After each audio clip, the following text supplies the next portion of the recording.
गुरु की महिमा अनंत है, अनंत किया उपकार। लोचन अनंत उभारिया, अनंत दिखावन हार। परम पूज्य श्री साहब जी, अर्चनी वंदनीय संत समाज, सत्संग प्रेमी, धर्म प्रेमी भक्त सज्जनों एवं भक्तिमती माताओं, साहब जी द्वारा मेरे लिए भी आज्ञा हुई है। आज्ञा पालन हेतु कुछ बोलने का प्रयास कर रही हूँ। अभी हम सब लोग श्रद्धांजलि सभा में उपस्थित हैं। सब लोग यहाँ पर बैठे हुए हैं। साहब जी की चर्चा हो रही है, उसकी प्रशंसा सब लोग कर रहे हैं कि वो अपने जीवन में क्या करके इस दुनिया से गए हैं। प्रशंसा सुनकर हम सबके मन में एक कमी महसूस हो रही है। सबका मन खटक रहा है कि साहब जी हम सबके बीच नहीं है, इस संसार से विदा हो गए और इस संसार से सबको एक दिन जाना पड़ेगा।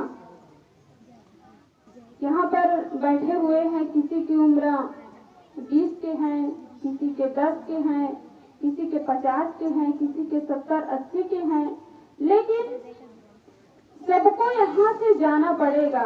जितनी उम्र बीत गई है यह तो सबको मालूम है, लेकिन अभी कितनी उम्र बची हुई है यह किसी को मालूम नहीं है। इसलिए जितनी हमारी उम्र बची हुई है, जिंदगी है, उसको हम अच्छा बना ले। इस संसार से जाने के पहले अपने स्वभाव को सुधार ले, अपने जीवन को सुंदर बना ले।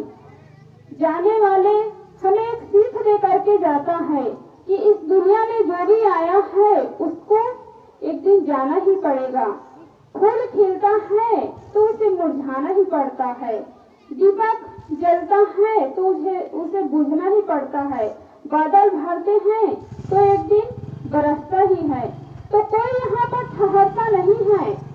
तो मनुष्य जब जन्म लेता है इस संसार में तो उसको एक दिन जाना ही पड़ता है। फूल खिलता है तो मुरझाता है, उसके पहले वहाँ अपनी खुशबू और सुंदरता को बिखेर करके भी मुरझाता है।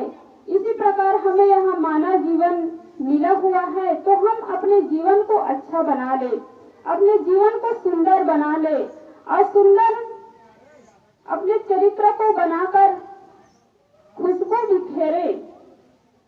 और ऐसे इंसान जब दुनिया से जाते हैं तो लोग उसकी चर्चा करते हैं, उसके अच्छाई की चर्चा करते हैं, अच्छाई को याद करते हैं। और यही जीवन में सार ही है। हम देखते हैं कि लोग धन इकट्ठा करते हैं, धन छोड़ करके जाता है तो उसके उत्तराधिकारी उसका बेटा होता है, या उनके घर में कोई सदस्य है वो उनका अधिकारी होता है। कोई संत होते हैं किसी आश्रम में है तो कोई उनके नजदीक है, सेवा करते हैं, वो धन के अधिकारी होते हैं। लेकिन जो सद्गुण रूपी धन है, उसके जाने के बाद उसके अंदर में जो सद्गुण रूपी धन है उसके अधिकारी हम सब लोग होते हैं। तो इसके अधिकारी हमें उत्तराधिकारी हम सब लोग होते हैं। तो गुरु रक्षक साहब के अंदर में जो सरलता थी, नम्रता थी, सेवा भाव उनके अंदर में था, उनके अंदर में कोई अहंकार नहीं था। इस सद्गुणों को हम अपने जीवन में उतारे। लोग इस संसार में आते हैं, बच्चा जब इस संसार में आता है, जन्म लेता है तो लोग खुशियां मनाते हैं, मिठाई बांटते हैं, परिवार के लोग खुशी मनाते हैं, पटाखे फोड़ते हैं। जब बच्चा जन्म लेता है तो वह बच्चा रोता है। तो हमें ऐसे अपने जीवन को बनाना चाहिए कि हम हंसते हुए इस दुनिया से जाए और सगे संबंधी जो परिवार के लोग हैं, सगे संबंधी है, पड़ोसी है, गांव के लोग हैं, वो हमारे याद में आंसू बहाए। कोई ऐसे इंसान हो जो जन्म लेता है तो खुशी तो सब लोग मनाते हैं, लेकिन किसी के जाने के बाद भी यदि खुशियां मनाए, मिठाई बांटे कि चलो अच्छा हो गया, वो इस दुनिया को छोड़ करके चले गए, तो यह कितना दुर्भाग्य होता है।